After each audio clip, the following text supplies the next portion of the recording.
With all the rain that was occurring after our arrival in Cebu on January 26th, we decided to make a short trip to Manila before stopping in Mabalacat. While waiting for our flight at the Cebu airport, which is very nice by the way, I delved into trying a Filipino meal of champions.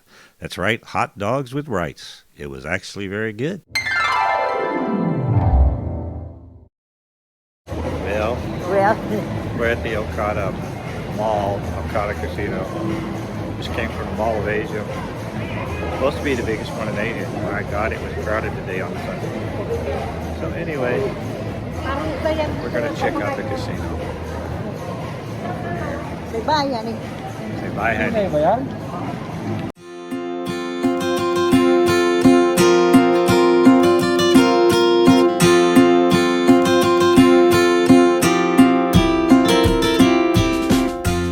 The next day, Rosalina decided she wanted to see a nice beach close to Manila. The locals suggested Dolomite Beach off Rojas Boulevard near the U.S. Embassy. Folks, you ain't likely to find a nice beach, as we would categorize it, without driving for several hours out of Manila. Dolomite Beach is a clean stretch of sand, but I seriously doubt anyone dips her toes in the water from the bay. We enjoyed it for about half an hour, and Rosalina got to speak to an older lady that was picking up very tiny tidbits of glass and trash and placing them in a small cup. Apparently, they pay some unemployed people to do the task and pay them for what they pick up. Today, we're actually downtown Manila, right on the harbor, and one of their nicest little beaches. It's on the harbor here.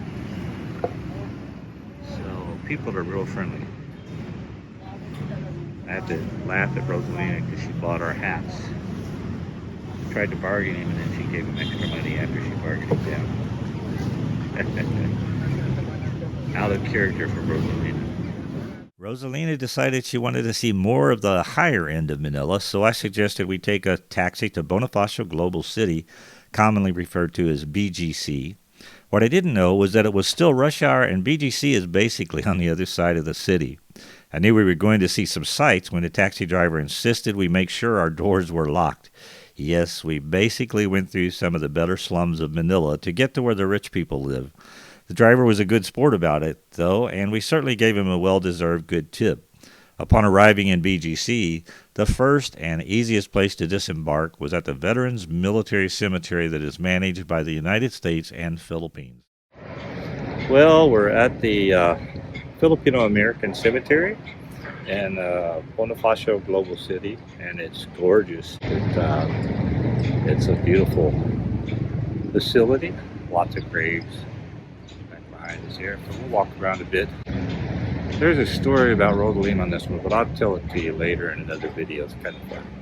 Before we walked around the American Military Cemetery, Rosalina insisted that she had to find a facility and use the bathroom.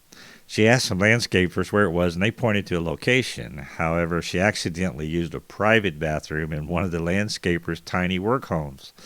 Oh well, luckily no one was home. The American Military Cemetery is located right next to the BGC downtown. This facility is absolutely beautiful and meticulously maintained. It certainly demonstrates the respect shown to our World War II fallen comrades in the Pacific, including American, Filipinos, and other foreign defenders.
museum in the facility is just as impressive, and luckily on the day that we were there, the director was assisting with staffing at the front door with his Filipino team member. The director, as it turns out, is actually from San Antonio, Texas. Both were very nice gentlemen. There is a lot of history and mementos displayed within the museum as well as the adjacent colonnade.